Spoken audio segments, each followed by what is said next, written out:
Hey everybody, and welcome back Xers, and welcome to another edition of Gen X Thinks. And today we're going to talk about why Gen X rules.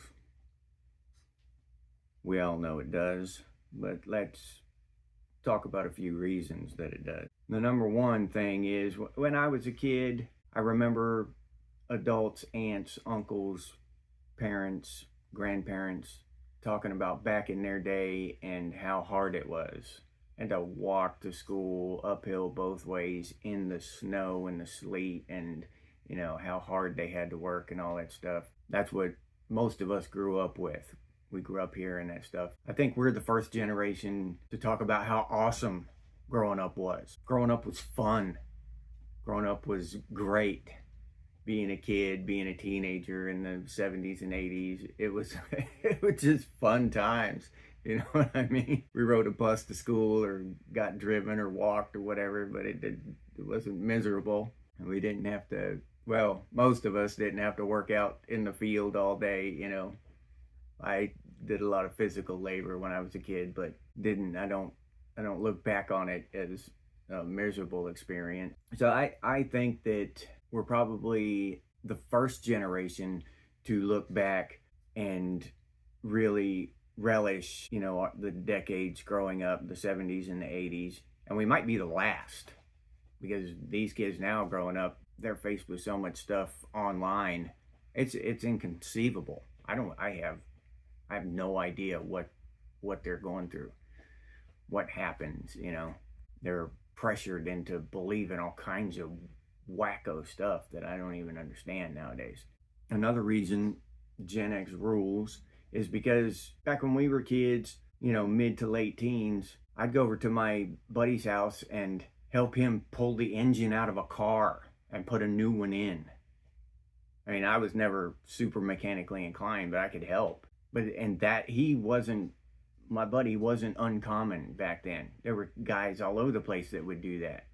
Mechanically just, disassemble an entire car and put it back together, and just do that as a hobby, because they liked it. You never see that anymore. One reason is because almost the young people's entire existence is online. And the second reason is because the cars are so compact and complicated now. You look under a hood of a car now, and it's just, you can't see the ground under there. It's just all compacted with wires and chips and sensors, whatever. I remember a pickup that we owned. I could open the hood as a teenager. I could open the hood, climb inside, and then jump down and stand on the ground next to the engine and do whatever, change the spark plugs.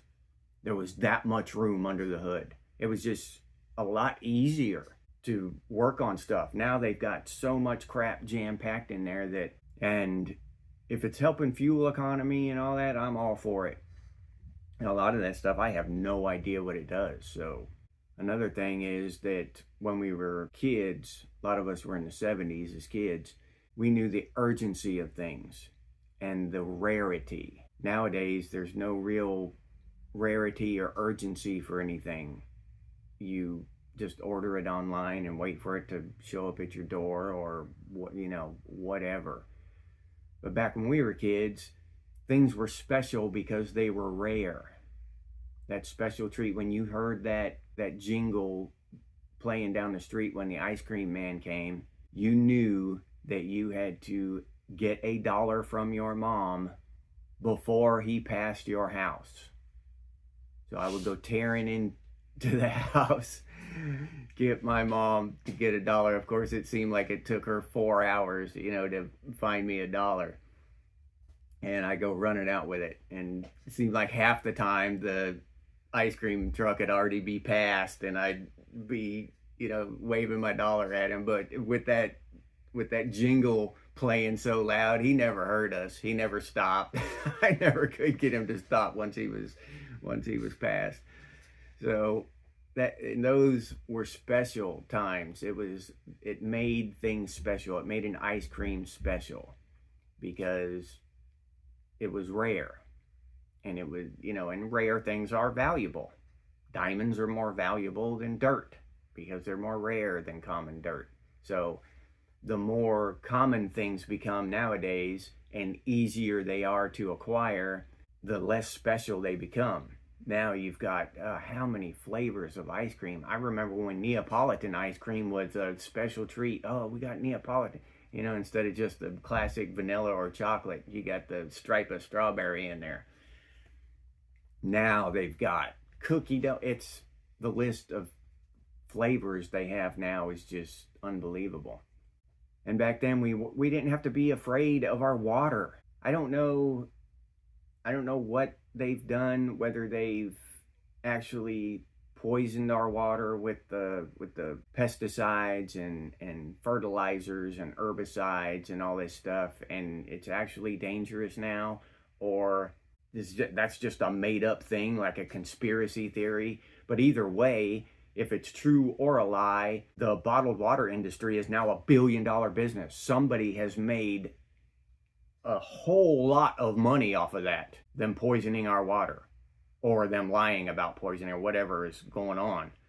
Somebody has made, Nestle for one, has made just an ungodly amount of money off of it. But back then, you wanted a glass of water, you went to the sink. You wanted a drink of water, you went to the hose. It was simpler. We didn't have to stress and worry about that kind of stuff. We had apocalyptic stresses. We had hole in the ozone layers and, you know, killer bees and stuff coming after us.